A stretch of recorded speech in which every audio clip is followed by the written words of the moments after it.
Mga idol, panoorin nyo to. DIY water heater, homemade, ang lupit. Mas matibay pa sa nabibili sa komersyal. Nag-auto off pag walang tubig, grabe, astig, panalo ka rito.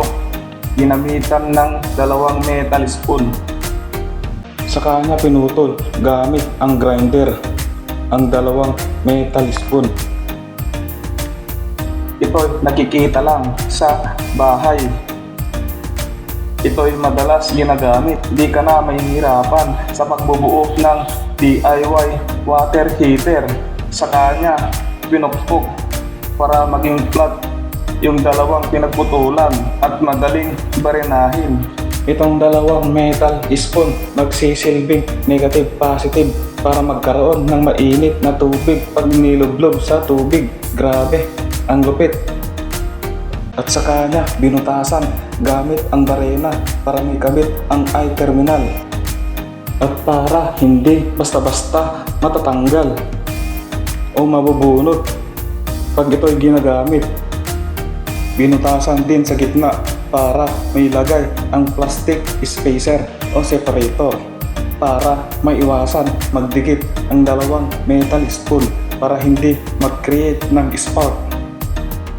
Ikinabit ang I-terminal para sa electric wire gamit ang bolts and nut saka hinigpitan.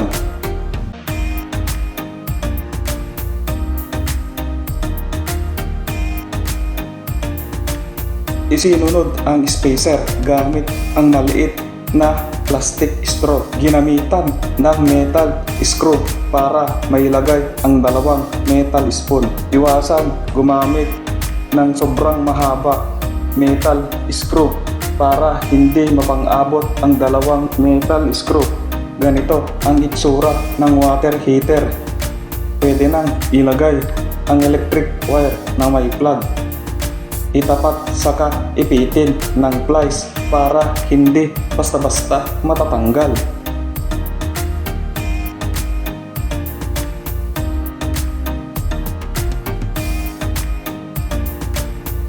Pwede nang subukan gumamit ng tabo, balde o baso, basta pwedeng lagyan ng tubig. Ginamitan ng ipit bilang stopper.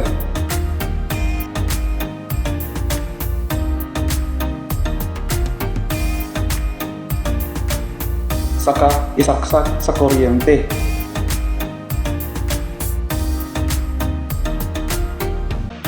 Mapapansin nyo may mga maliit na bula habang tumatagal. Ito ay palaki ng palaki habang umiinit. Iwasan hawakan habang nakasaksak, ito ay nakakamatay. Pag-angat, kusang namamatay. Walang electric consumption. Pwede nyong lagyan ng housing gamit ang used plastic bottle para safe. Ang lupit, ang astig, diba? Ito'y pwede nyong gawin mga idol. Madali lang gayahin.